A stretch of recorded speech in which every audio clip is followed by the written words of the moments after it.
Good afternoon po, Uncle, Auntie. Pinadala mo na lang sana yung pera. Bakit ikaw pa ang nagdala? Para po to sa death anniversary ni Lola. Kaya dinala ko ng personal. Nagpagod ka lang. Hindi rin naman kita papapasukin. Alam ko yun, Uncle. Sa ngayon, kunin niyo na muna to. Hindi ko pa yan hinahawakan. Wala po yung sumpa o ano. Kaya huwag kayong mag-alala. Sa susunod, ipadala mo to sa account. Uncle, meron pa. Ito yung paboritong popcorn ni Lola. I-display niyo to para sa kanya. Sa'yo na yan. Umalis ka na.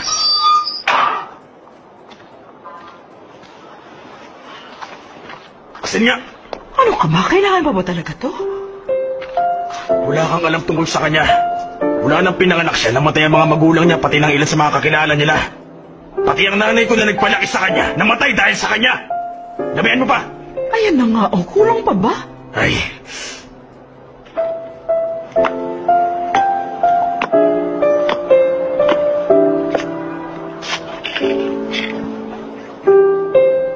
Hi, Lola.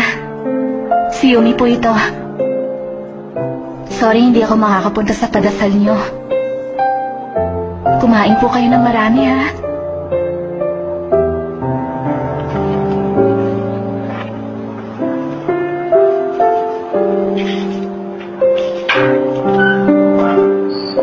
Pinsan!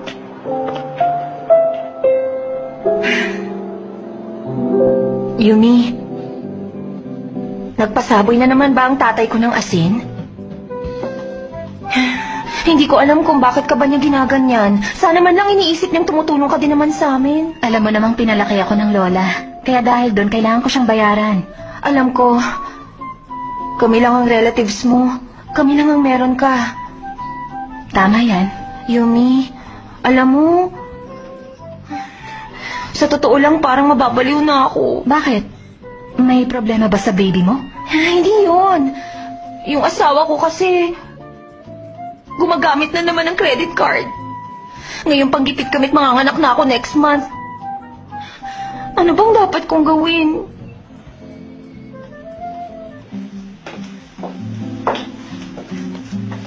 Salamat talaga, ha? Cash or credit po, ma'am? Maraming salamat din sa pera. Ibabalik ko rin to sa'yo. Hayaan mo na. Mag-focus ka na lang sa baby. Oo. Ang totoo, may check-up ako ngayon. Ihahatid ako ng asawa ko. Puntahan mo na siya. Ihain mo ako sa kanya. Sige, sa susunod na lang ulit. Bye, pinsan. Papirma naman po, ma'am. Sige.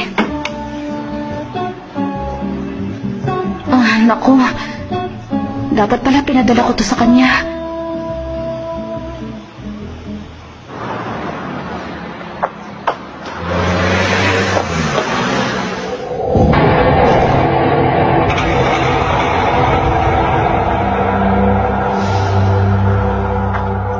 Si Myra.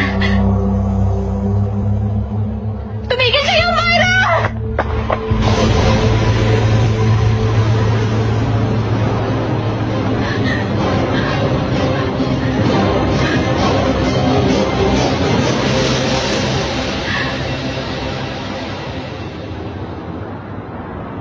O ano, magbibigay siya? Magkano naman? Palagi na lang ako naiipit dahil sa'yo. Umuha siya? Buti naman. Ay. Ano yung amoy na yan? Hoy, uminom ka ba? Pinainom ako ng client pero isang shot lang naman. Nakakaasar ka talaga. Salamat talaga. Hindi na tama yun. Hindi ka dapat... Sure naman. Ay, buti naman.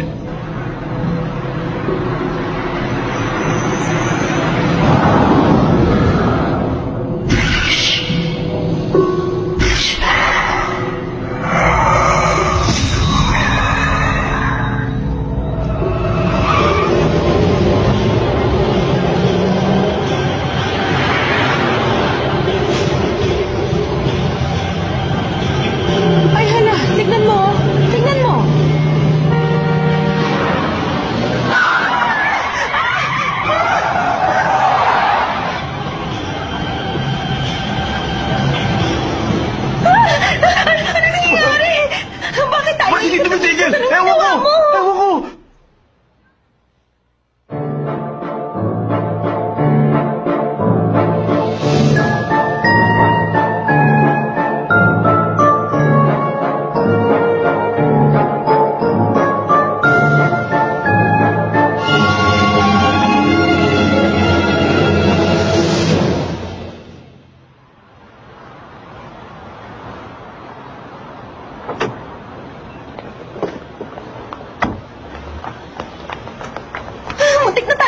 aksidente!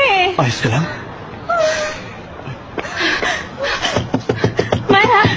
Myra, bumaba kayo! Ano nangyayari? Huwag mong buksan! Tinan mo siya parang baliw. Di ba sabi mo kakaiba siya?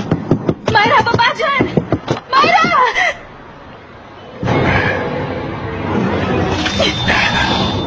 Oh, lumabas ka dyan! Labas! Ganun na talaga siya.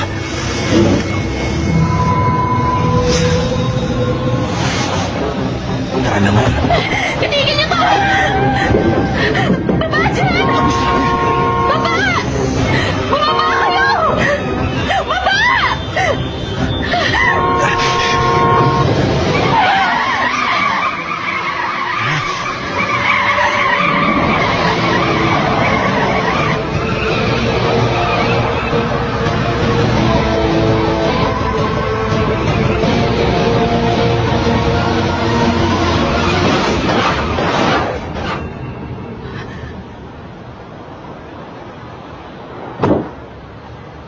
Ano to nangyayari?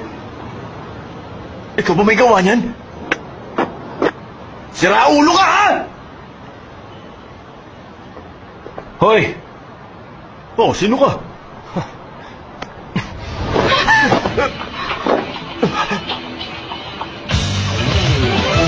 Ano, sinundan kayo ng evil spirit dahil sa kapabayaan mo at nakainom ka! Dahil sa evil spirit na yun, yung anak mong hindi pa isinisilang at yung kawawa mong asawa muntik na mapahamak.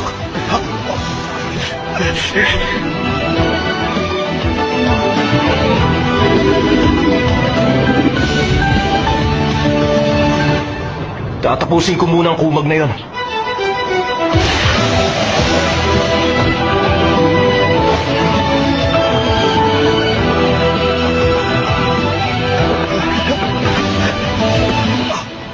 Ikaw, huwag ka nang iinom bago mag-drive ulit, ha?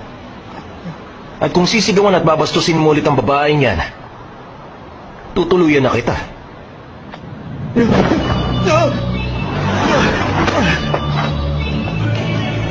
Tumawag na ako ng pulis. Tumawag ka sa insurance.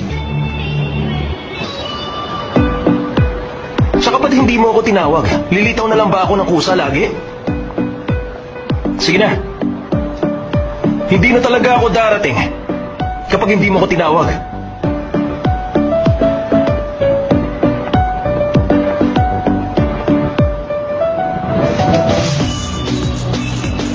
Yumi, sino yung salbahing yon? Tinawag mo ba siya? Oo. Dumating siya para sa akin. Eh, ano nang gagawin namin yan? Nanira siya ng sasakyan at nanakit ng tao. Ikaw ang umayos nito. Myra, simula nun, walang nagtatanggol sa akin. Sa tuwing matatao, mababalisan na tulad ngayon, wala akong karamay. Kaya namuhay ako na parang ayos lang ang lahat. Pero ngayon, meron na akong matatawag. Kaya kaya ko na. Ano namang gusto mong palabasin dyan? Magiging tapat na ako sa'yo. Kayo ang may gawa niyan. Hindi ko kailangang pagbayaran ng lahat. Kaya wag niyo na akong tawagin. At isa pa, talagang makasarili ka't walang hiya.